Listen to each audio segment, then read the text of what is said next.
Kayıtta mısın? Oluyor mu? Tamam mı?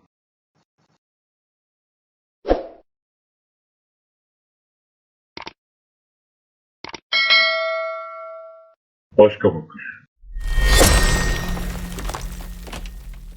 İzleyicinin sohbetleri. Gerçekleri duymaya hoş geldiniz. Merhaba. Endişelenme. Belgesel kısmında düzenlenmiş ses kaydı duyacaksınız. Normalde nasıl bir ses ortamında kayıt yaptığımı hissedin istedim. Şu anki kayıt temizlenmemiş ses kaydıdır. Korkunç bir sıcak yüzünden birden fazla fan ve bilgisayarın altındaki soğutucu ve bir sokak ötedeki inşaatın gürültüsü. Ayrıca ana caddenin trafik sesi. Biz video yapıcılar ile empati kurmanızı sağlamak istedim sadece. İyi seyirler.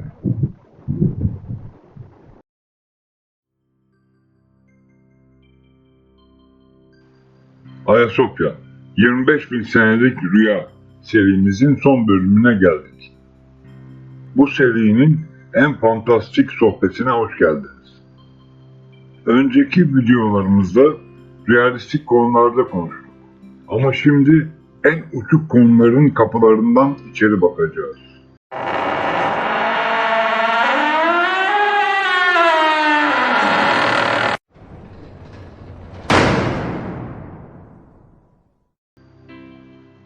Şimdiye kadar anlattığım çoğu konuya şahsen ya katıldım ya da katılmasam bile saygı gösterdim veya saygı göstermeye çalıştım.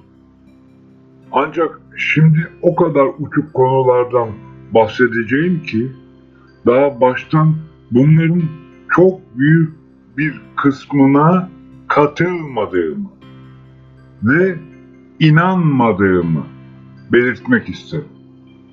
Anlatım insicamımı bozmamak için en baştan bunu belirttim. Sonra bana çıkıp izleyici, sen bu uçuk konulara inanıyorsan Madame Blavatsky'den bile betermişsin demeyin. Bildiğimiz ve becerebildiğimiz kadarıyla tarihsel sırayla gideceğiz. Bu kısımda önceki videolarımızda bahsetmediğimiz bir konunun yanına uğrayacağız. Yani Pangea.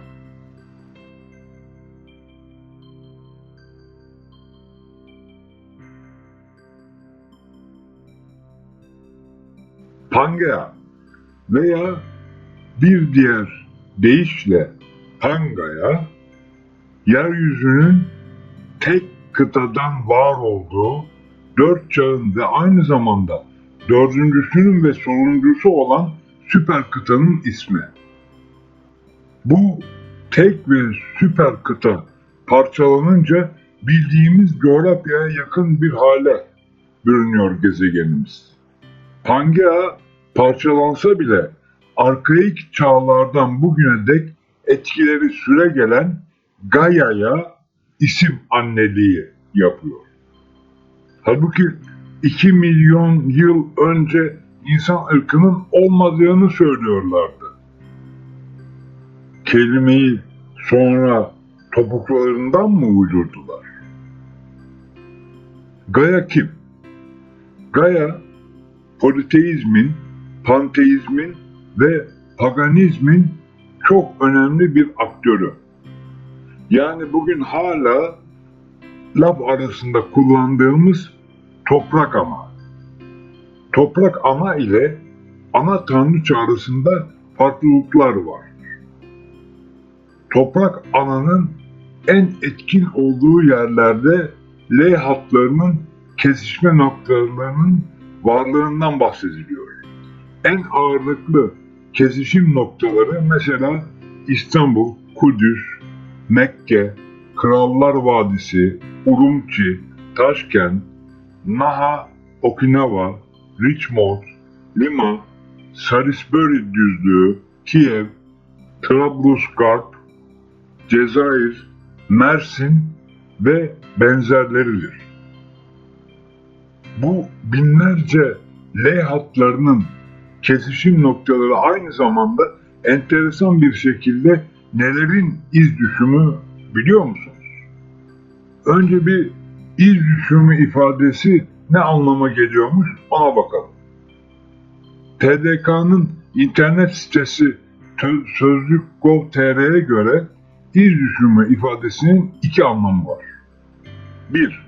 İsim, fizik, projeksiyon. 2. İsim, matematik. İz düşümü düzlemi denilen bir düzlem üzerinde bazı geometri kurallarına uyularak bir cismin gösterilmesi, irtisam, mürtesem. Yani tepede bir şey var. Onunla aynı hizada olan bir şeyin varlığı. Evet, doğru anladın. Bu kesişim noktalarının yukarı iz düşümleri birer Starlink uydusuna denk geliyor. İşte geçmiş, geleceğe böyle bağlanır. Hatırlayın, ben fütürist değilim demiştim. Hatırlayın, iddialarım aslında kamuoyunca bilinen şeylerdir demiştim. Bir dakika, arada Mersin mi dedim ben? Sakın Tarsus'taki gizemli kazıya denk gelmesin bu Mersin iz düşümü. Konumuz değil, o yüzden geçelim. Peki, biz bu Pangea konusunu niye açtık? Bize tarih diye öğretilen şeyin tahrif edilmiş olduğunu düşünüyorum. TDK tahrif kelimesini bozmak, değiştirmek olarak öğrettikten sonra cümle içinde kullanarak örnek veriyor. Ben sözleri tahrif ederek tercüme ettim. Anlatabildim mi? Devam edelim. Pangea ve öncesi çağlardaki süper okyanusa Yunan mitolojisinden isim veriliyor. Bu isim Tetis. Tetis karakterinin babası Uranüs, annesi Gaia, kendisi denizler tanrıçası, dünyanın sahibesi, görünmeyen toprakların efendisi vesaire vesaire. Biliyorsunuz bugünkü coğrafya gökten zembille inmedi. Sayısız depremler ile dünyamız şekillendi. Dediğimiz gibi Pangea parçalanmadan evvel tek parça su ve kara olarak bütün oldu. Fakat bu durum tektonik levhaların birbirlerine itmelerine engel olmadı. Neticede Pangea yok oldu ve bildiğimiz coğrafyaya yakın ön coğrafya oluştu. Hareketli görselimizde neden ön coğrafya dediğimi daha açık görebilirsiniz. Bu hareketli görseli hazırlayanlar belli ki Atlantis, Mu ve diğerleri gibi kayıp kıtaların varlığına inanıyorlar. Modern coğrafyanın tektonik oynamalar dediği, mitolojinin Gaia'nın emriyle Tetis okyanusu kendi içine çekildi diye anlattığı global faaliyet sonucunda bugünkü Orta Dünya denizleri kısmen ortaya çıkıyor. Buna Hazar Gölü bile dahil. Bunlar yukarıda oluşurken yeraltı boş durmuyor ve devasa nefret nehri oluşuyor. Yani Styx nehri. Styx Yunanca bir kelime ve nefret anlamına geliyor. Ama tınısı antik Mısırcayı andırır. Bunun sebebi nedir? Şimdi anlatacaklarımı dünyada ilk defa başka bakış dinleyicileri öğrenecekler. Bu kısımda anlatacaklarımdan kesinlikle eminim. İnanmadığımı beyan ettiğim uçuk bilgilerden değil. Lütfen çok dikkatle dinleyin. Başlıyorum. Yunan adaları dediğimiz kara parçalarının koloni haline getirilmeleri başta Frigyalılar olmak üzere Nil halklarından olmuştur. Mora'daki keşfettikleri su kaynakları yüzünden epey bir zaman geçirdikten sonra Ege ve Adriyatik kıyılarından başlamak üzere Yunan yarımadasında yerleşmeye başladılar. Özellikle adalar ve Mora yarımadası yüksek matematik ve ticari zekaları yüzünden belli bir halk ile yapılandırıldı. Bu halk ikiye bölündü sonradan. Günümüzde iki farklı halk olarak isimlendiriliyor.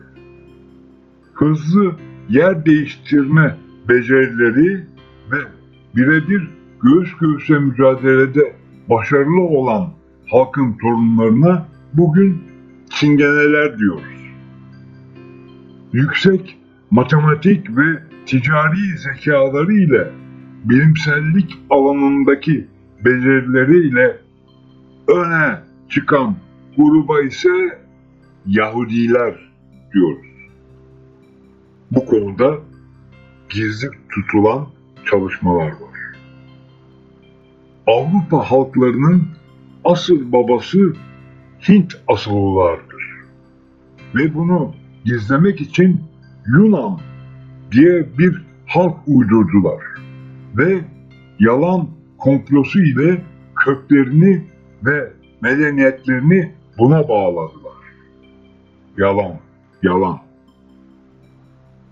Neyse ki haysiyetli bilginler orada da var ve Anglo halkların kökü deyince İndo-Avrupa tabirini kullanıyorlar. Kötü niyetliler için ise iki ucu pis değnek. Ya binlerce senedir hakir gördükleri Çingene ve Yahudilerden geldiklerini iddia etmeyin ezikliğini yaşamak zorundalar ya da kahverengi, Desi, Tamil diye aşağıladıkları Hintlilerin nesebi olduklarını kabullenecekler. Din açısıyla bakanlar için iş kolaylaşıyor. Hazreti Nuh'tan sonra 3 oğlunun dünyaya yayılması, Sam, Ham ve Yasef'in soyları hakkında konuşmak belki çok da kolay bilimsel ispatlanması. Konumuz değil, o yüzden geçelim. Konuya nereden geldik? Styx kelimesinin eski Mısırcayı andırmasından. Daha başka çok örnek var. Rum ateşi denilen silahın eski Mısır'da sıkça kullanılması. Yunan filozofisi komponentlerinin eski Mısır'da inisiyasyon derslerinde okutulması. Yunan şehir devlet sisteminin şehir eyalet olarak eski Mısır'da olması. Yunan dininin eski Mısır dini ile sadece isim değişiklikleri haricinde aynı olması. Silahlar, sözde canavarlar, birbirinin kopyası, bilgeler ve kitapları vesaire vesaire vesaire. Sarmaya devam etmek gereksiz. Merak eden çok kolay bulur. Şimdi birileri eski Mısır'dan evvel Hint medeniyetine bakalım der, haklıdır. Bir başkası Yunan'dan sonra Roma medeniyetine bakalım der, o da haklıdır. Sıralamayı gördünüz mü? Geçelim. Styx konusuna devam. İstanbul'un yeraltı dehlizleri. Bizans zaten var olan dehlizlerin çok daha fazlasını kazmış diyorlar. En güzel belgeseli bir Türk çekti. Hatta Göksel Gülensoy'un hazırladığı belgesel Dan Brown'un Inferno isimli romanında yer aldı. Dehlizlerin merkez noktası bugünkü Ayasofya. Şehir efsanesi 1. Yeraltı tünellerinden biri Kınalı Adaya dek uzanır. Hadi deseniz Sarayburnu'na kadar bir tünel kazılmış. Çıkışında gizli bir kayıkhane var. Taht oyunlarında gözlerine mil çekilmesi gereken prensler gecenin yarısı bu kanalla kaçırılıyorlardı. Ve Kınalı Adada yapılıyor. Buna tamam derim. Hadi yolu biraz uzatalım. Kazlıçeşme veya Yedikule'de bir tünel. Tamam, o da oldu diyelim. Ama Ayasofya neresi, Kınalıada neresi? Şehir efsanesi 2. Sandalcı Karon, Styx nehrindeki taşımacılığını Ayasofya Yerebatan arasında yaparmış. Bu konuda bir şahit gösteriyorlar. O kişi ezoterik meselelerin ve komplo teorilerinin üstadı ve hayatta değil. O yüzden ismini vermeyeceğim. Bu rahmetlinin ismini şahit olarak söyleyenden başkasından da duymadım. Eğer uydurma bir nakilse yazıklar olsun. Bunu uyduranın ya madde kullanmayı bırakması lazım ya da mitoloji bilgisini tazelemesi lazım. Sandalcı Karon, Styx nehrinin yaşayanlar tarafından ölüyü alır, ölüler tarafına bırakır. Yani Ayasofya yaşayan tarafsa yere batan ölüler tarafı mı oluyor? Kendi mantıklarına ters. Çünkü yere batan suyu temsil eder, su ise hayatı. O zaman yere batandan alıp Ayasofya'ya bırakıyor desek o da mümkün değil. Çünkü tanrılar hayatın ta kendisi ve Ayasofya her zaman tanrı veya tanrıları temsil etti. En masum açıklama şu: metan gazının halüsinojen etkisi var. Yani İstanbul'un alt katmanlarına inip ben şunu gördüm, bunu gördüm diyenlerin gelecek sefere kaliteli bir gaz maskesi ile inmelerini tavsiye ederim.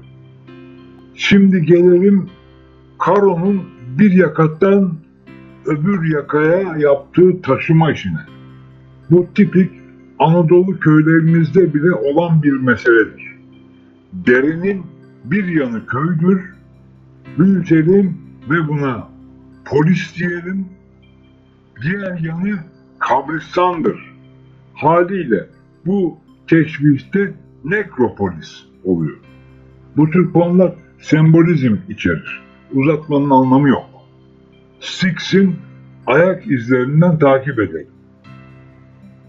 Güney noktası Nebil Tunus, Sicilya, Mora, Gelibolu'nun kuzeyinden devam ederek Marmara, İstanbul'da Avcılar'dan girip Ayasofya yönüne ilerleyerek Karadeniz'i aşıp Kırım'da sonlanır. Yüzyıllardır İstanbul'un sürekli hedef halinde kalmasının sebeplerinden biri belki de bu nehirdir. NTV internet gazetesi 02.08.2010 tarihinde konuyu haberleştirmişti. İlgililer için aşağıya link bırakıyorum. Benim böyle bir çalışma yaptığımı öğrenen bir ahbabım, bak şu kişi, hani şu meşhur araştırmacı yazar var ya, hani ilk defa, ilk kez, asla daha önce duymadınız diye şahsi reklamını yapmaya meraklı yazar var ya, hani kendini hocam diye çağırttıran kişi. Geçen sene bir programda Styx Nehri'nin İstanbul'da olduğuna dair bir iddia atmış ortaya deyip beni yönlendirdi. İnsanda biraz izan olur. 2019 senesinde program yapıyorsun, 2010 senesinde NTV televizyonunun internet gazetesinden aynen resim ve hatta kelime kelime kopyalayıp ilk kez göreceksiniz diye yayınlıyorsun. Kelimesi kelimesine aynı ve bunun alıntı olduğunu bile belirtme ihtiyacı duymuyorsun. Ayıp desem ayıp kelimesine ayıp. Neyse. Ha bu arada o rahmetli vardı ya, güya sandalcı karını görmüş. Nakleden aynen bu kişidir. Geçelim. Ben bu yeraltı nehrine asla Styx Nehri demedim, demem. İsim şartsa ben bu yeraltı nehrine Boğaziçi Yeraltı Nehri diye isim koyuyorum. Bu video kaydı fikrimin çalınmasına karşı tedbirdir.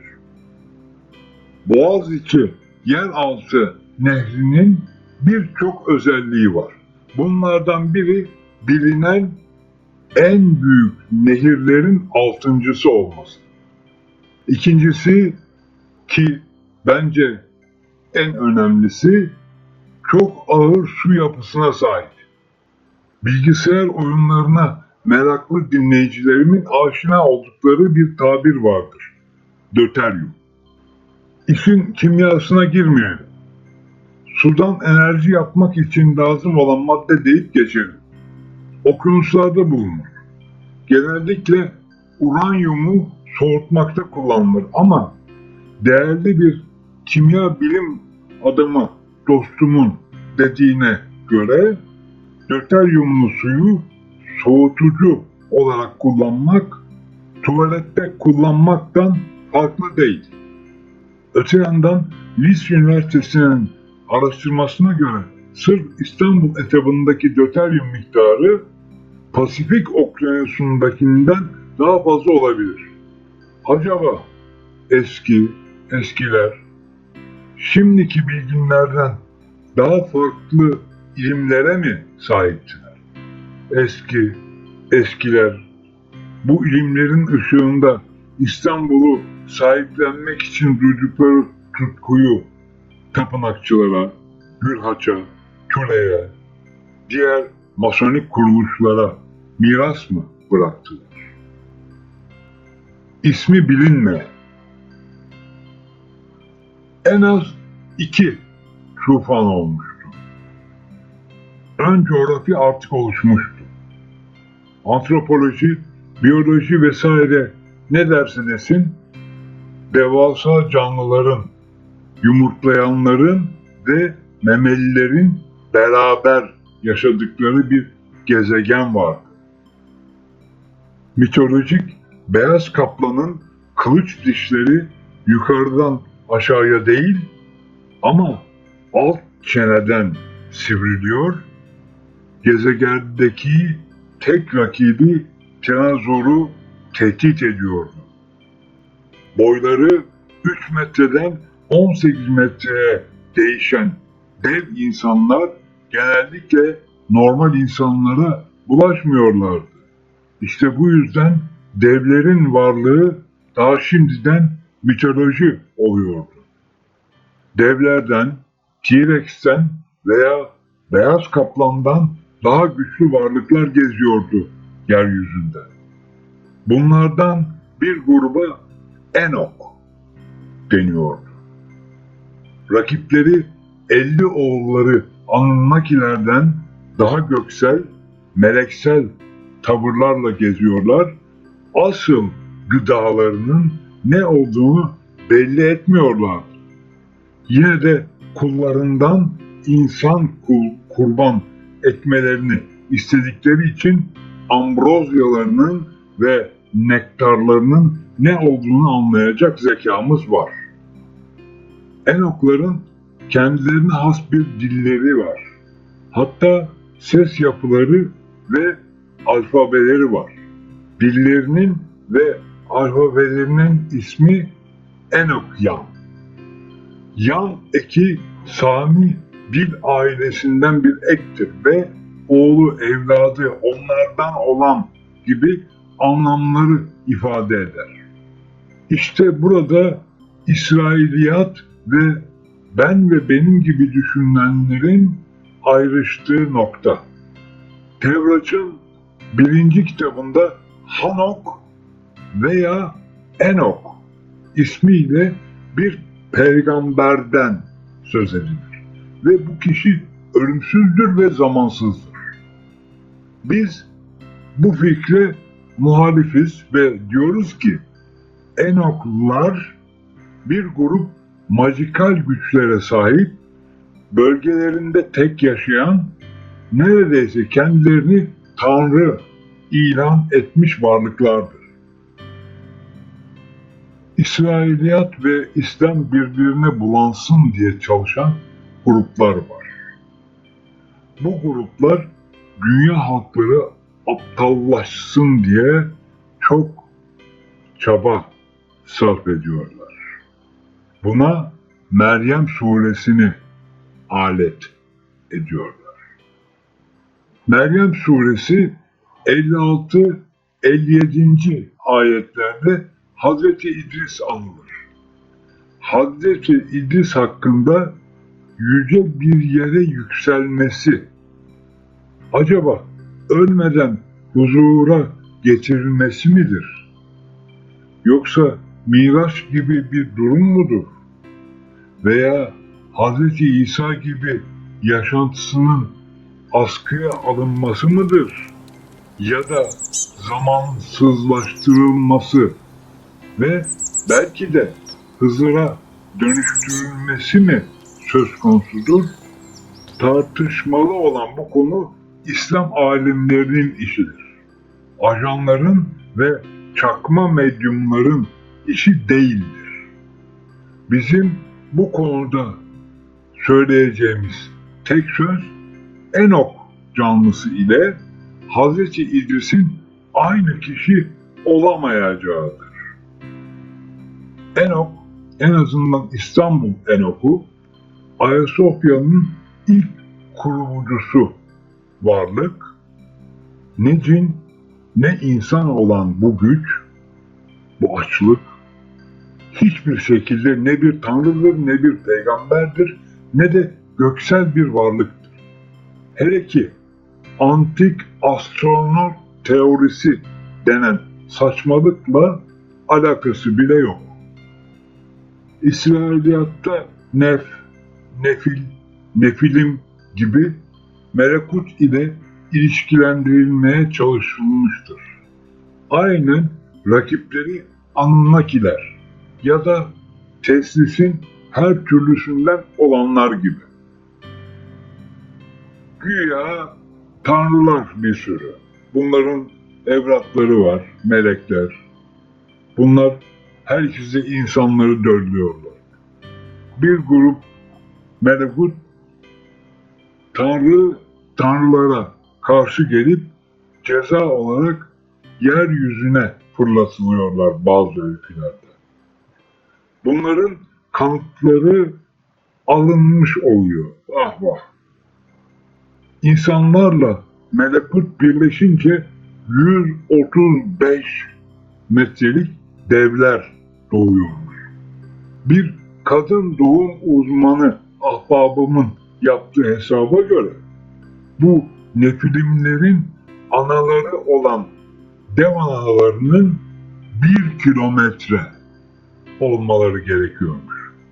Henüz kemikleri bulunmadı, kayıtlara geçsin diye söylüyor. Şu an itibariyle kavram karışması olmasın diye artık uyduruk peygamber yarı melek kişi için sadece Hanok kelimesini kullanacağım. Enok kelimesini tam olarak insan olmayan bir canlı türü için kullanacağım. Hanok için zamansız dedik ya, biz onu kısmen zamanlı hale getirmeye çalışalım, kısmen diğer isimlerini ortaya koyalım ki büyük resmi kavrayalım. Biz geri zekalıyız. İnisiye olmuş yüce bilgeler sağ olsunlar bilgilerini bizimle paylaşıyorlar. Ama yarım yamalak paylaştıkları için biz fanilere konuyu toparlamak düşüyor. Vah bize. Peygamber Hanok aynı zamanda kimler oluyormuş bakalım. Hanok eşittir Yunan tanrısı Hermes. Hermes kurnazdır, atletiktir, hırsızların ve tüccarların tanrısıdır. Ama bazen Karon'un görevini yapıp ölüleri diğer tarafa götürür. Hanok eşittir Merkür. Geçiyoruz çünkü Roma'nın Merkür'ü eşittir Hermes. Hanok eşittir Mısır'daki Tot, bilgeliğin tanrısı. Bakın 3 tür tanrı. Devam ediyoruz. Hadi iyice uçalım. Ebu Reyhan Muhammed bin Ahmet el-Biruni El-Aşarül Bakiye isimli eserinin 206. sayfasında Hermes'e İdris de denildiğini, bazılarının bu dayı Hermes olarak kabul ettiklerini nakleder. Zaman kaybetmeden reddiyemizi koyalım. Bu da kişisi Sava Türklerinden bir Kagan adayıdır. Hintli, Çinli, Mısırlı bilmem nereli değil, öz ve öz Türktü. Tekrarlıyorum. Bu da Sava Türklerinden bir Türktü. Şimdi geldik İdris kelimesine. İdris kelimesiyle Hermes kelimesinin eğitimsiz, ilkel bir kulak için benzerlik taşıdığını inkar edemeyiz. İnatla mitolojik olan Babilli veya Mısırlı terzi bilge Hermes ile terziliğin ve yazı yazmanın bir nevi mucidi olan Peygamber Hadreti İdris'in karıştırılmasını eğitimsiz topluluklar için kabullenilir görebiliriz. İdris kelimesinin eğer Arapçaysa kökünü ders kabul edersek, DRS, Hanok eğer İbranice ise kökünü İbranice ders kabul edersek, karıştırılmasını eğitimsiz topluluklar için kabullenilebilir görebiliriz. Ama biz münevver kişiler olarak hayatımızı Google'lamaya değil de araştırma yapmaya vakfediyorsak, basit şüphe tohumları bile konudaki tuhaflıkları görmemizi sağlayacaktır diye düşünüyorum.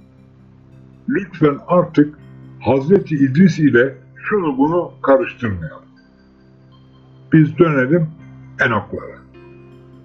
Ya bir evvelki tufandan sağ kalan son Enok ya da Anunnakilerle rekabet sonucu azalmış olanlardan biri, yani insanların verdiği isimle ismi olmayan, bilinmeyen, sarar burnunda hazırladığı ya da kullarını hazırlattığı komplekste yaşıyordu. Enokyan dilinde bazı metinler hazırlamış ve bunları Mersin üzerinden Ölü Deniz'e yollamıştı. Enok kitabının son paragrafları muhtemelen bu satırlar. İsmi olmayan uzun ömrünü ya insan kanına ya da düşük bir ihtimal Boğaziçi yeraltı nehrinden beslenen bir ab-ı hayat kaynağına borçluydu. Kampüsünde insan kurban edilme alanları yaptırdığı için ben bu melez canlının insan et ve veya kanına muhtaç olduğunu düşünüyorum. Dikkat! Melez dedim. Nefilim demedim. İşin içinde melekut yok. Melekler cinsiyetsizdir. Haliyle bırak insanla zina yapmayı, kendi aralarında bile cinsel ilişki kurmazlar. Bu konudaki saçmalığı da çöpe atalım gitsin. Peki bu melezlik meselesi ne? Sıkı durun. Başka bakış dinleyicileri bu bilgiye yeryüzünde ilk kez ulaşan kişiler olacak.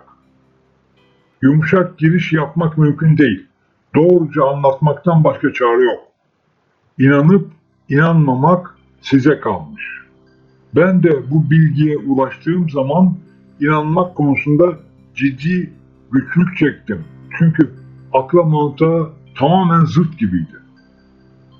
Ama insanlar Katolik kilisesine, İsa Mesih'e, Anunnakilere, reptilyanlara, İngiltere Kraliçesi Elizabeth'in, baba ve oğul Bush'ların, Hillary Clinton'ın, Barack Obama'nın reptilyan ırkına mensup olduklarına, Moon tarikatına, Matrix içinde yaşıyor olduğumuza, Tekvin kitabına göre Yakup Aleyhisselam'ın Tanrı ile güreşip yendiğine vesaire inanıyorlarsa birazdan anlatacaklarıma da inanan çıkacaktır. İnsanlar evrendeki medeniyet kuracak matematik ve sosyal zekaya sahip tek canlı türü değil. İnsanlardan evvel cinler var. Cinler enerji varlıkları olmalarına rağmen her şeye kadir olmadıkları için bilim konusunda da bir takım gelişmeleri gösterdiler. Cinler alemiyle insanlar aleminin ayrı olması vesaire, ecinli ve büyü konusunda ayrı bir çalışma yapacağım için bu kısmı atlıyorum. Cinler ve onların evreni fenomen değil, hakikat. Cin bilginleri çağlardır belirgin bir konuda çalışmalar yapıyorlar. Yani melezleşme. Çok az başarılı çalışma yapılabilmiş. Şunun bunun net dedikleri aslında cin melezleri. Metodun tamamını bizim bilimimiz henüz çözemiyor olduğu için kısa bir özetle geçmek zorunda. 1. Büyü yapmaya, ötelerle iletişim kurmaya hevesli, kötü niyetli insanların gönüllü olarak kafaların arka kapısını açık bırakmaları. 2. Bir cinin bu arka kapıdan girmesi ve bilincinin DNA'sını bırakması. 3. Bu kötü niyetli insanın bir başka insan ile cinsel ilişkiye girmesi ve bu beraberlikten bir bebek doğması. Bu iş tamam olarak böyle değil ama karpuz kabuğu düşürmemek istediğim için çok kabaca anlattım. Anlayacağınız sözde yarı tanrılar ile sözde tanrıların çoğu bu melezlerdir ve tarihe geçmiş olanlar şaşılacak kadar fazladır. Geri kalan sözde tanrılar konusunu ise mesela Kabe putları gibi ilerideki videolarımda anlatacağım. Size tavsiyem Paul McBeyn'in güncesinden alıntı yapacağım günü bekleyiniz. Şimdi geldik ana tanrıçaya. Pek çok figürle ifade edilmiş ama ben en çok bu tombik figürü seviyorum. Değişik kültürlerde Gaia ile karıştırılmış ve buna bildiğimiz Babil civarı dünya dışında da rastlanmış. İsmi olmayan öldü mü? Öldürüldü mü? Ana tanrıça sebebiyle mi yok oldu? O kısmı karışık. Bildiğimiz neredeyse ismi olmayandan birebir devir. Belki de miras olarak aldığı kampüsü neredeyse aynı usullerle kullandı. Bu kez güzel hayvanlar, özellikle atlar kurban olarak seçiliyordu. Ancak yine de özellikle bakire kızlar kan banyosu için kullanılıyordu. Eski Mısır'da bunun doğruca aynısı görülür. Ve hatta edebiyat dünyasında Anne Rice bu durumu dev vampir uzaylıları icat etmek için kullanmıştır. Burada soru, acaba icat mı etmiştir yoksa bir yerlerden bir şeyleri duymuştur da mı? Neyse. Ana tanrıça Kimere tiplemesine dönüşene dek güzel bir kadın görünüşünden uzak genelde. Ya da bizim güzel kadın anlayışımızın dışında. Defalarca ana tanrıça ile Gaia'nın karıştırılmaması gerektiğini söylemişimdir. Ana tanrıçanın tapınma sahası Ayasofya kampüsü. Tanrıça ananın ki ise neyse her şeyi söyleyemiyoruz. Ana tanrıça veya ana kraliçe figüratif otoritesi pek çok kültür ve coğrafyada mevcut. Bilginler erkeklerin birçok kadınla beraber olarak türün devamını sağladıklarını söyler.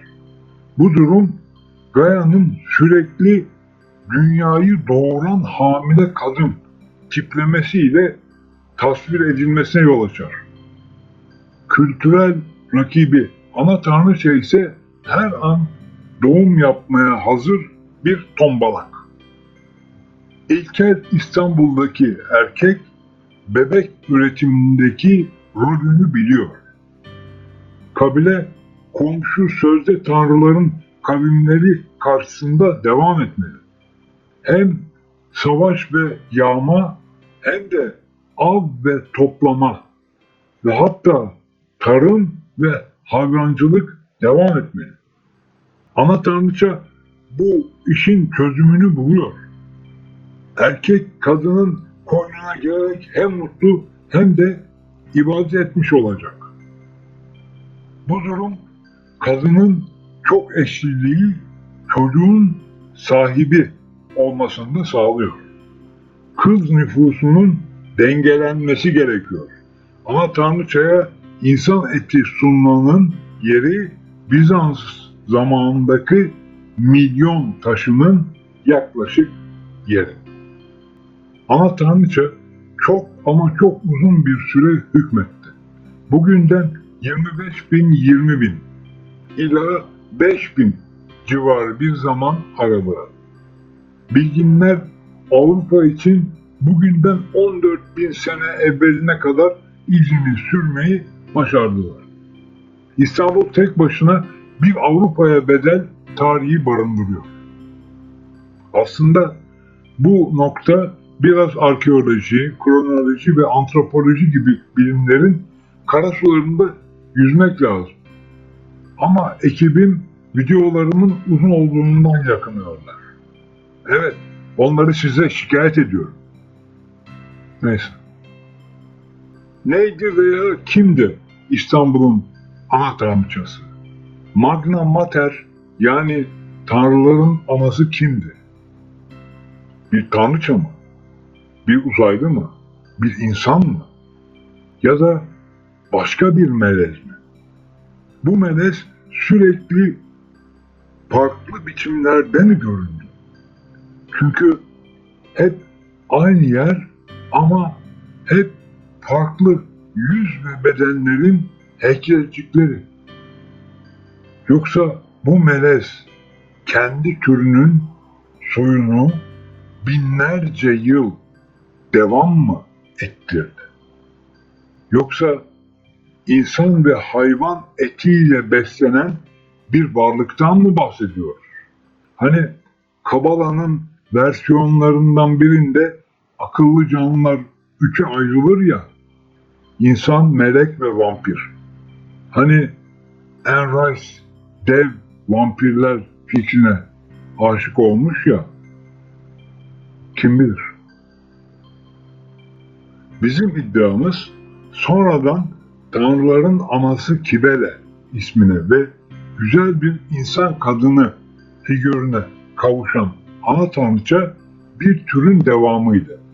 Kibele veya Kubaba ya da Hepat aşamalar halinde değişti. Akdeniz, Babil, Avrupa topraklarında göbeği kat kat yağlı kadından önce endam sahibi kilolu bayana, sonra da güzelliğinden şikayet edemeyeceğimiz hale büründü. Fikrimce o tahtta sürekli biri oturdu ama asla aynı varlık değildi. Sonuçta ana tanrıçanın da vadesi doldu ve Artemis onun küllerinden yükseldi. Acaba Artemis onun küllerinden mi yükseldi, yoksa ana tanrıça kurumunun saflaştırılmış hali miydi? Kibele aslanlarla gezerdi. Tekerlekli bir tahtı vardı pek çok temsilde. Aslanlar çekiyor bu taht arabayı. Ana tanrıça kültüne nazaran daha insancıl olan Kibele ona tapanları gıda olarak kullanmıyordu ama aslanlarını tapanlarla besliyordu. Aslanlara atılan insan gösterisinin veya cezasının kaynağından bahsediyoruz. Bilge ana tanrıça gitgide yumuşuyor. Artemis veya Diana dediğimiz zaman onu ürkek bir geyik ile beraber görüyoruz. Artık insan etine düşkün bir kadın tanrıça yok. Ta ilksel ana tanrıçadan beri Artemis de yine ay tanrıçası. Aslında soyundan gelen bir vahşet var. Ataları olan yarı cinler kadar olmasa da kan dökme arzusu özellikle ay döngüsünde ortaya çıkıyor. Açık konuşmak gerekirse ilk ana tanrıça nasıl ki bir porfirik olarak vampirizme ilham kaynağı olduysa, Artemis de likantropik bir av tanrıçası olarak hayvana dönüşen insan için ilham kaynağıdır. Hatırlayalım. Kurt adam, dolunay. ilişkisi. Vampirlik ve kurt adamlık bu belgeselin konusu olmadığı için bu kadarla bırakılıyor. Artemis'te ata analarından farklı olan bir mesele var. İlksel ana tanrıça ya da tanrıların anası Kibele gayet doğurgan ve verimli dişilerdir. Artemis'te değişik bir durum var. Artemis bir bakire ve sürekli olarak böyle. Aşık olmuyor değil. Yine de hiçbir erkeği koynuna almıyor. Haliyle çocuğu yok. O binlerce yılı yalnız geçiriyor. Hadi canım diyenleri yürekten katılıyorum ama Artemis insan veya yarı insan değil de cin ise, pür cinlikten bahsediyorum, çok daha uzun seneler yaşayacaktır. Efes'teki asıl tapınak günümüzden 500 ila 600 sene arasına yapılmıştır ve muhtemelen Milat 0'a kadar belki de hala tapanlar vardı. Selçuk civarında başka ve Artemis ile bağlantılı inançların varlığı ilginçtir. Sinesi tamamen süt dolu memelerle kaplı bir Artemis'in varlığına inanan bu kült, belki de inanç sapmalarının ilk örneklerinden biridir. Neyse ki bu sayısız çocuk doğurmuş Artemis inancı hiçbir insan kurban edilmesine şahit değil. Bu Artemis ile Kibele'nin Magna Mater versiyonu doğrudan bağlantılı gibi görünüyor. Milat demişken artık Roma devresine bakmanın zamanı geldi. Ama önce sedefine bir bakalım. Aslında İstanbul'un kuruluşu ile ilgili pek çok efsane var ama herkes Megaralı Bizas hakkında olanı söyler. Güya Poseidon'un oğlu Bizas babası tarafından görevlendiriliyor. Amaç İstanbul'u kurmak. Tamam, buraya kadar anlarım. Sonuçta pek az 16 yönlük L hatları kesişim noktalarından biri İstanbul. Delphi rahibeleri çekmişler esrarı, bulmuşlar kafayı. Bizas'a doğuya git. Körler diyarının karşısına kur şehrini. Ne halinde? Bir şeyler mırıldanıyorlar. Yunanistan'dan kalkıyor geliyor. Yürüyerek veya at üzerinde Sarayburnu'na ulaşıyor. Neresinden çıkardıysa gemilerine binip koca ordusuyla beraber Anadolu yakasına geçiyor. Üsküdar yerine Kadıköy'ünde. Hiç beğenmiyor. Gözlerini devirip Avrupa yakasına Sarayburnu'na bakıyor. Daha az evvel orada değilmiş gibi. Diyor, bu kadar iyi bir konum varken buraya şehir kuranlar ancak kör olabilirler. Yeniden neresinden çıkardığını bilmediğimiz gemilerine atlayıp o tarafa geçiyor. Şimdi çok laf ederim de lafı nasıl toparlayacağımı bilemedim. Bizas asıl kör olan. Trakya bütün yolu yayan askerlerle geçtin. Peki. Doğu deyince kafanda bir sınır çizdin. O da deniz oldu. Ona da peki. Cebinde gemiyle gezdin ya da boğazdaki ağaçları kesip gemi yaptın. Hadi öyle olsun. Avrupa yakasındaki ağaçları biçerken üç tarafı sularla çevrili Sarayburnu'nun mükemmel konumunu gözünden kaçırdın diyelim. Koskoca Çamlıca tepelerinin de mi görmedin be adam? İşin doğrusu şu. Frigya kolonileri olan Çingene ve Yahudilerden oluşmuş geleceğin Heleni olacak halk İzmir'den Anadolu'ya girdiler. O çağ coğrafya hafifçe farklı. İzmir, Çanakkale ve Balıkesir'e yakın. Anlayacağınız biri sağdan, diğeri soldan en az 2 boy İstanbul'a ilerliyorlar. Batıdan gidenler Ana Tanrıça taraftarı. Sağdan ilerleyenler Gayacılar. Ayrıntılara girersem başka bakış ekibi bana kızacak. Belki kitapta detaylandırırım. Ama bir ek yapmadan geçemem. Kalkedon isminin kör kelimesinden geldiği masal. Asıl kök kelime bakır.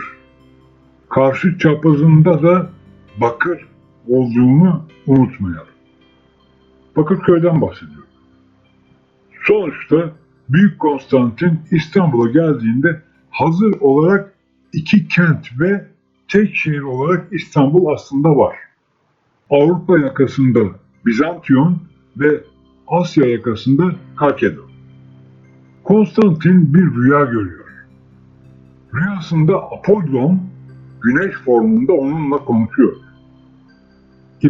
İmparator olacağını ve Bizantiyon tepesinde yaşayacağını söylüyor. Sonra da ekliyor. Medium estis.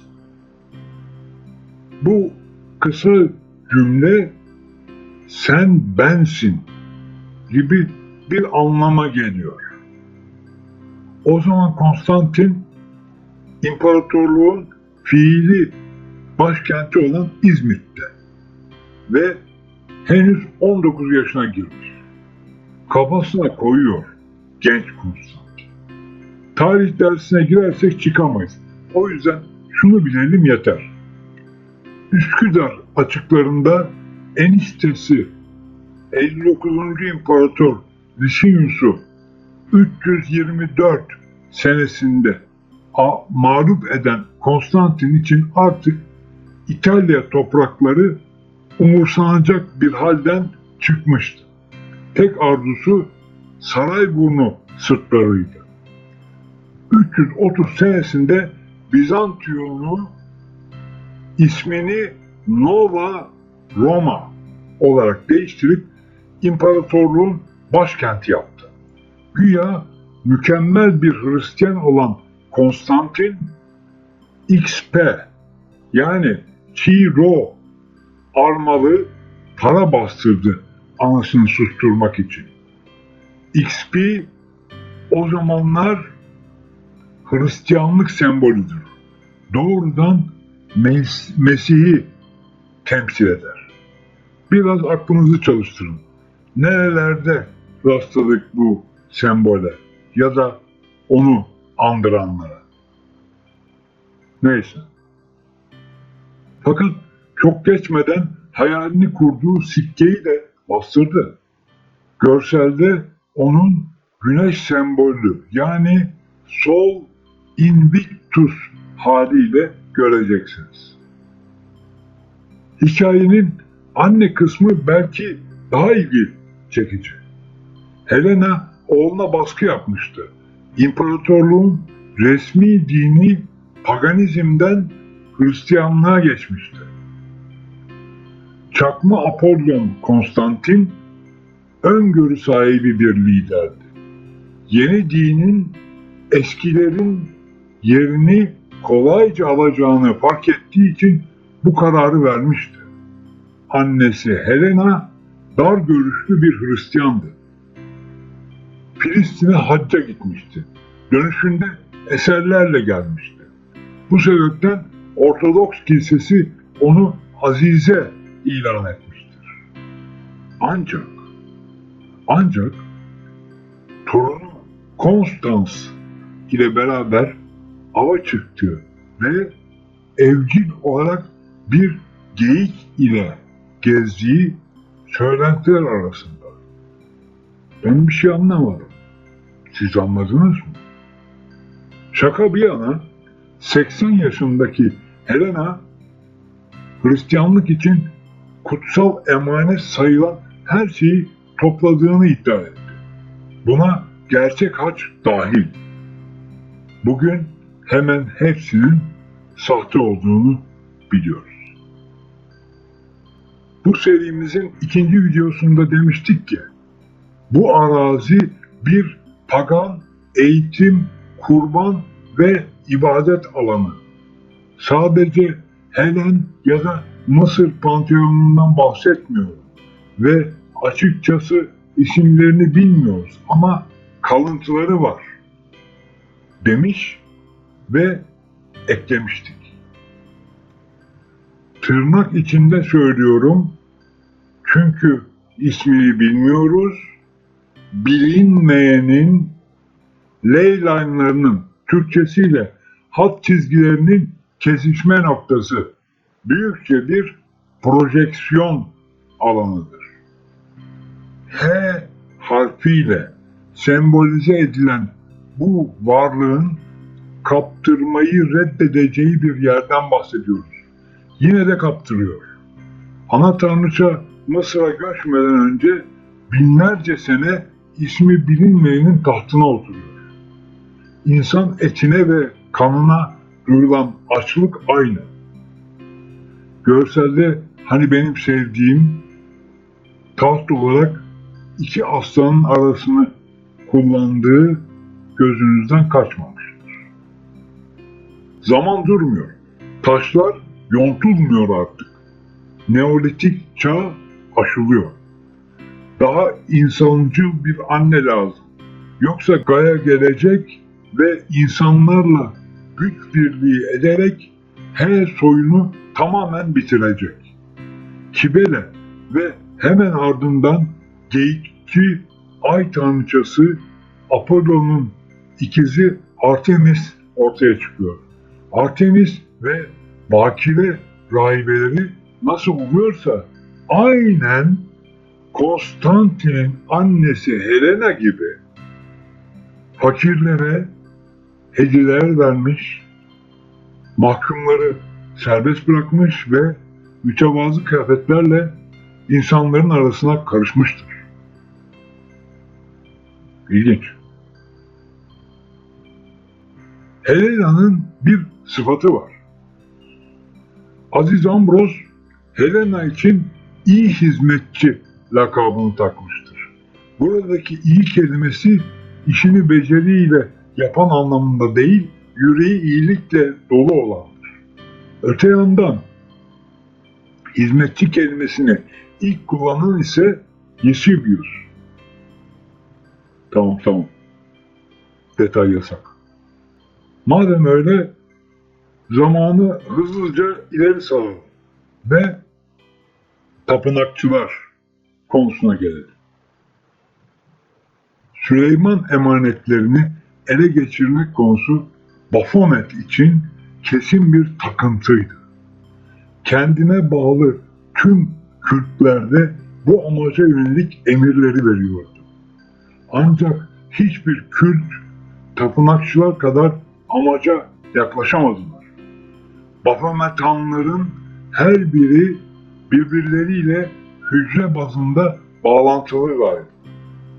Söz gelimi yüzükçülerden Pierre ile bir kısım İsmailiye lideri birbirlerini tanıyorlardı. Hatta simya konusunda bazı derslerin inisiyasyonunu onlardan almıştı. Yüzükçüler isimli küçük kült Filistin civarlarında korkunç katliamlara sebep olmuştu.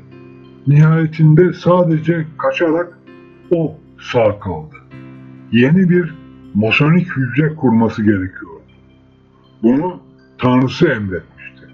Önceden anlattığımız şekilde tapınakçılar kültünü kurdu ve zekasını kullanarak bunu Vatikan'ın himayesinde becerdi. Katılımcıların en havalı, yakışıklı ve eğitimli olanı yani Hugues de Pine'ı 9 şövalyenin başına getirdi. Kimi zaman ortadan kayboluyor, sonra çıkıp Tanrı'dan getirdiği emirleri tebliğ ediyordu. Alkol ve maddeyle beyinleri buluşmuş şövalyeler için emirler Mesih'ten geliyordu. Fakat işin aslı böyle değildi. Tapınakçıların ilk resmi faaliyetleri İstanbul Patriği'ne gelmek oluyor. Patrik bu heybetli savaşçıları görünce beraber çalışmaya hevesleniyor iş başta. Kendi reklamını fazla yapması gerekmiyor, her şey ortada. Yine de en büyük hatayı mukaddes eserlerin Ayasofya'da, mahzenlerde ve muhtelif yerlerde olduklarını söylemekle yapıyor. Tapınakçılara çok erken güvendiğini çok geçmeden anlıyor. Çünkü tapınakçılardan biri yanlış istavros çıkartıyor. Sonra bir diğeri. Her ne kadar aralarındaki iki paladin yani savaşçı rahip Latince mırıldansalar da artık numarayı yutmuyor. Adamlar pagan diyor. Tek gayeleri sandığı ele geçirmek. Yine de ekümeniklik davası güden her iki kilise bu gelecek vadeden tarikatı ötekileştirmektense hafifçe destekliyor. Ta ki 90 sene sonra 4. Haçlı Seferi'nde ne kadar tehlikeli olduklarını idrak edene kadar. Yağmacıların azisi Enrikus Dandolo İstanbul'u öyle sarsıyor ki asıl hedefin kutsal emanetler olduğunu çok çok sonra anlıyorlar. Dandolo gençken bir adamla karşılaşmıştı. Kırmızı derili bu adam gelecekten haberler getirdiğini ve eğer belli bir tarikata üye olursa hayatını vaat edilmiş topraklarda sonlandırabileceğini ve tam olanın dizinin dibinde sonsuz hayatı yaşayacağını söylemişti. Parantez açalım. Tam olan Baphomet'in 1. Babil zamanından kalma bir sıfatıdır. İki cinsiyeti tek bedende barındırdığı için böyle söylerler. Dandolo Templar'a üye oluyor. Templar onun yolunu açıyor. Politik alanda olsun, dini konumu olsun, toplumda saygın bir kişi olmasını sağlıyorlar. Pek çok saygın Katolik ile yakın ilişkiler kurmasını sağlıyorlar. Ne Hugues de Pine ne de Jacques de Molay değil. Bence en önemli tapınak şövalyesi Dandolo'dur. Enrikus Dandolo, tapınakçıların kuruluş amacına ulaşan tek tarikat yetkilisi. Yani mukaddes emanetlere erişim ve İstanbul'u ele geçirip onu dönüştürmek. İstanbul'un dönüştürülmesi çok ilgi çekici bir konu. Beylerbeyi sırtlarında Küplüce mahallesinde 80'lerde Çamlık denilen yere Avrupa'dan cadı kadınlar getirilip yerleştirilmişti. Pornia sokağına falcı fahişeler yerleştirildi. Uzmanlar Pornia sokağının ismiyle pornografinin bağlantılı olduğunu söylerler. Bu sokağın mistik olmayan kızları Çengelköy'deki evvelce fahişeler için açılmış olan manastıra yollandı. Bu manastıra Romanya'dan getirilip başına geçirilen baş rahibe hakkında çok kötü söylentiler vardı. Fakirlere bol etli yemekler ikram eden baş rahibenin etleri nereden bulduğu ile ilgili dedikoduları sizin zekanıza terk ediyorum. Dandolo'nun ardından en önemli tapınak şövalyesi Masonluk korumasına girmiş olan Fossati'dir. Gaspare Fossati sadece Dandolo'nun kafatasını bulmakla kalmamıştı. Ayasofya'nın içinde ona bir mezar yapmıştı ve kendisinden sonra gelecek diğer tapınakçılara mesaj bırakmıştı. Artık burayı önemsemeyin. Emanetler burada kalmadı. Bununla beraber mensubu olduğu Mason grubuna hem tek göz hem de daha önemlisi gönye ve pergel sembollerini bırakarak selam bulmuş. Elimdeki kayıtları çapraz okumaya alamadığım için Masonluk derecesinin bu çabaları sonucunda yükselip yükselmediği hakkında bilgi vermeyeceğim. Yüzükçüler yeniden hortlamıştı. Yıllar sonra bu çok net bir şekilde ispatlanacak ve Franz Ferdinand Haşhaşiler tarafından büyülenen Gavrilo tarafından öldürülecekti. İsmaili Haşhaşiler nasıl ki uyuyan ajanlara evrimleştilerse, tapınakçılar da Masonların içine sığınıp bir yandan Amerika'da kafatası kemik, bir öbür yandan da Rusya'da ölmeyenlere evrimleştirmişlerdi. Ekibim kızıyor. Bu kavramları yeni bir seride anlatacağım. İşin özü belli ki Gaspare ve kardeşi ne ait sandığını ne de yüzüğü bulamamışlardı. Ayasofya defterini kapatmak uygun olacaktı.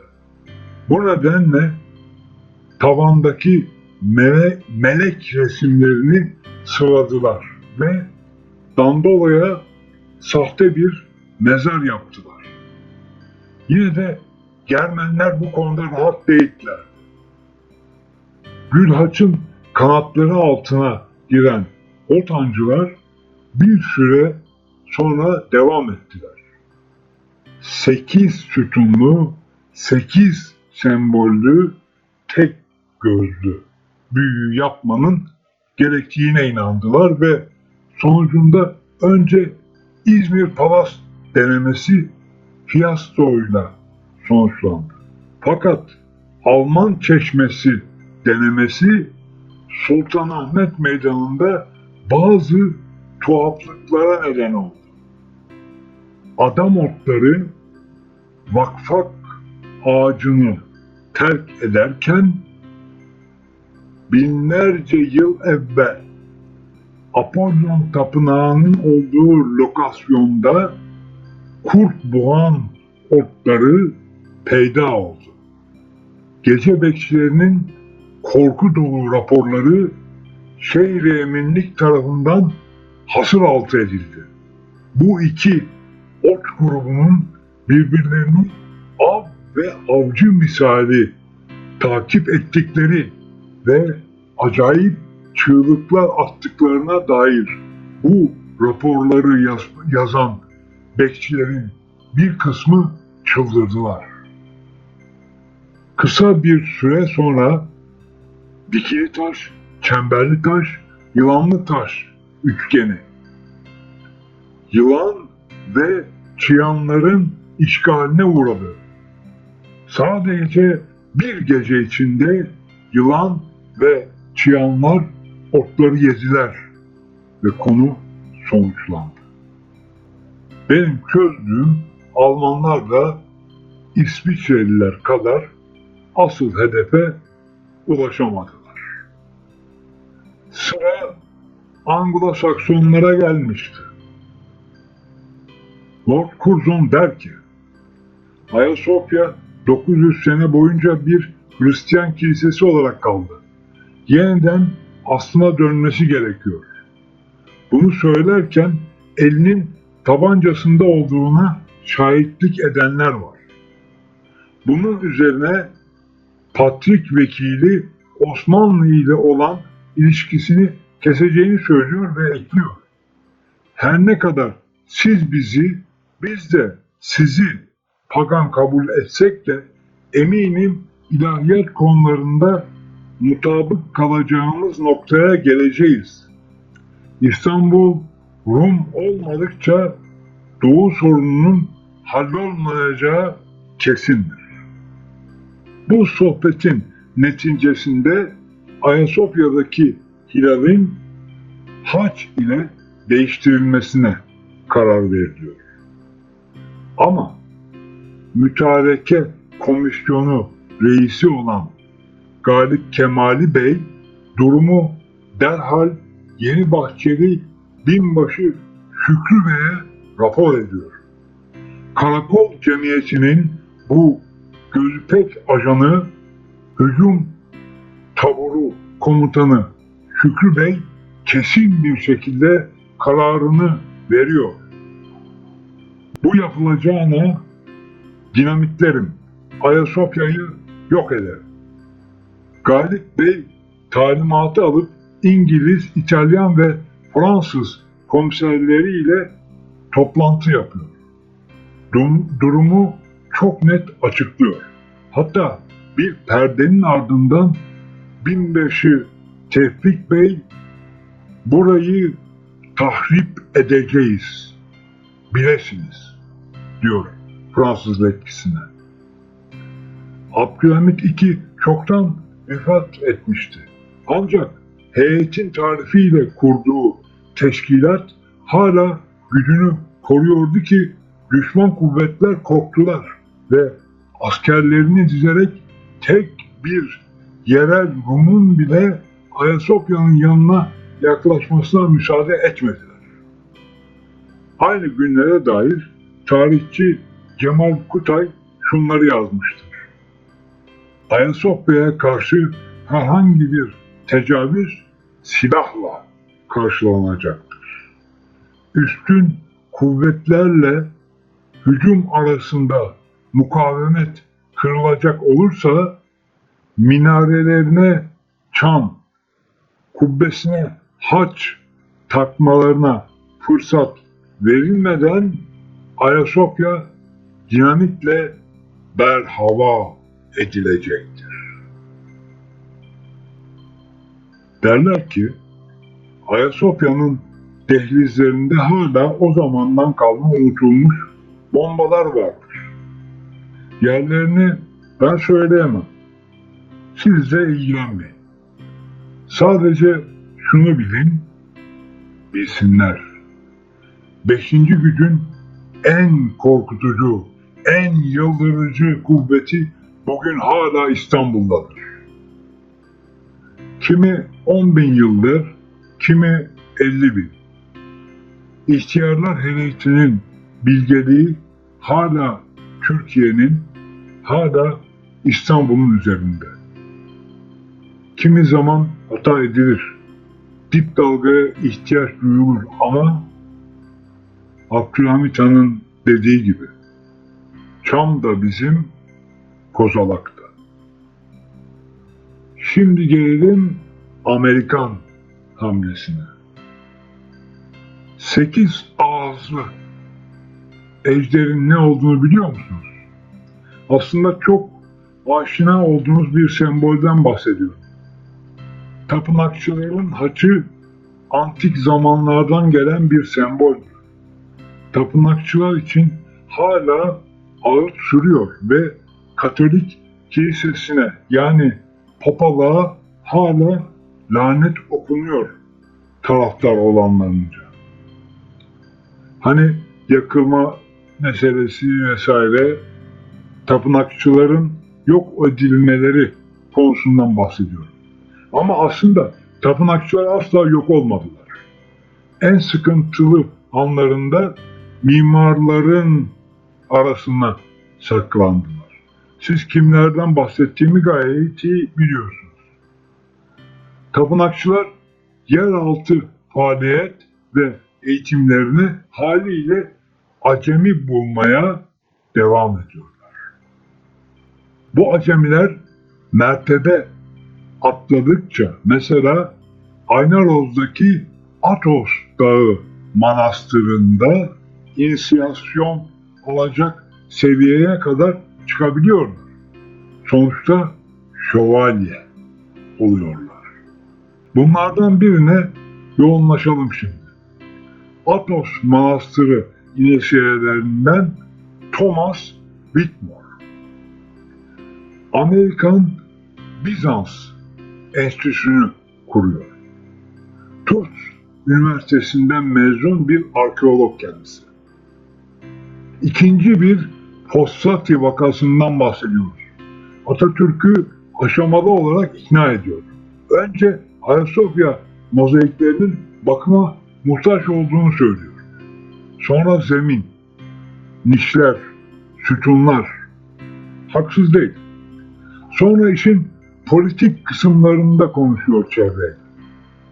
Bırakın 1934 senesini, gördüğümüz kadarıyla daha 1931 senesinde 2. Dünya Savaşı'nın çıkacağı belliymiş.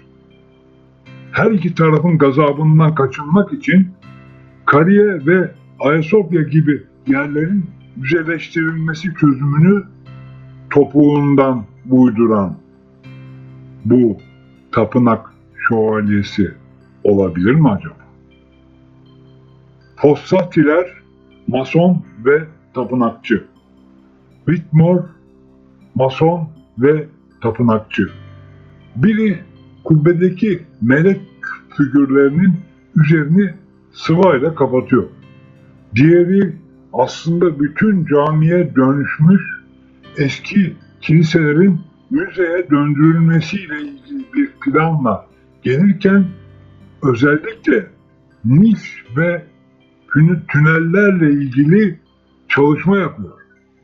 Ve hatta Maarif Vekili Abidin Özmen'in Atatürk'e Ayasofya Müzesi fikriyle gitmesini sağlıyor. Değerli dinleyiciler, neler oluyor?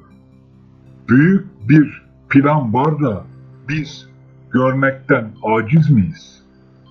Acaba güçlü eller Atatürk'ün emriyle 1932 senesinde Ayasofya'da okutulan ve radyodan canlı yayınlanan Kadir Gecesi Mevlidi karşısında zekice bir planı tasarlamış olabilirler mi?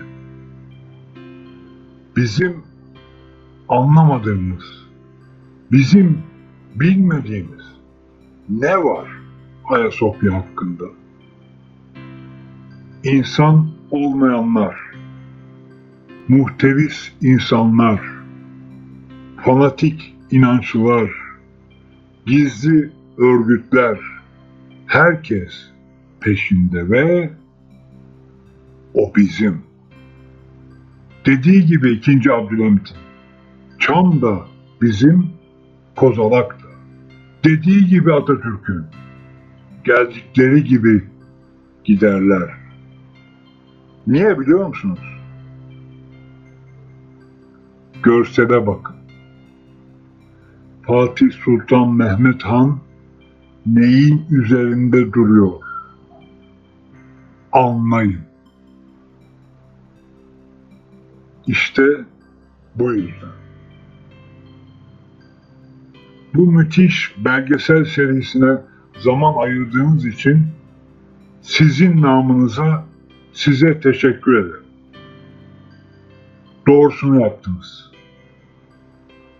Bilgiyle kaldınız. Bilgiye erişim kolay değil.